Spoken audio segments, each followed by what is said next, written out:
आप सभी के लिए एक छोटी सी कहानी है, एक माँ की सहनशीलता की कहानी। तो कहानी को पूरा सुनना दोस्तों, और कहानी पसंद आए तो वीडियो को लाइक, शेयर और चैनल को सब्सक्राइब जरूर करना। तो चलिए कहानी को शुरू करते हैं। एक समय की बात है, एक छोटे से गांव में एक बुजुर्ग महिला रहती थी। उनका नाम सावित्री था। सावित्री बहुत ही दयालु और सहनशील महिला थी। वह बहुत ही गरीब थी, लेकिन उनकी गरीबी उनके स्नेह और उनकी सहनशीलता को कभी कम नहीं कर सकी। सावित्री का एक बेटा भी था जिसका नाम श्याम था।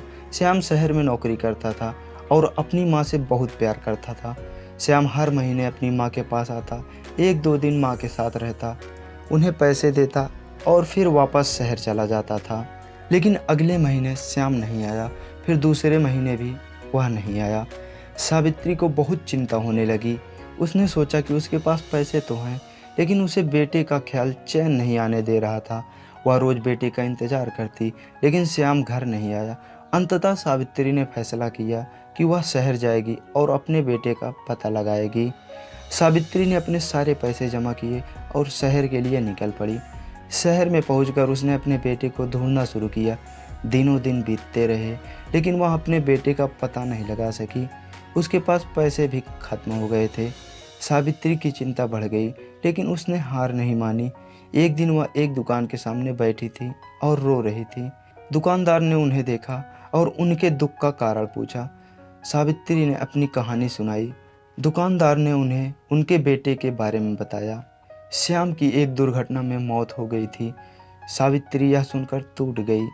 उसने अपने बेटे के नाम की मिट्टी अपने हाथों से चूमी। उसकी आंखों में आंसू थे। उसने अपने बेटे को खोने के दुख को स्वीकार किया और अपने गांव लौटने का फैसला किया। दोस्तों, सावित्री जी की कहानी हमें यह सीख देती है कि जीवन में कठिनाइयाँ आएंगी, परिस्थितियाँ बदलेंगी और एक मोड़ ऐसा भी आएगा कि बस यही लगेगा कि अब तो जीवन में कुछ नहीं बचा।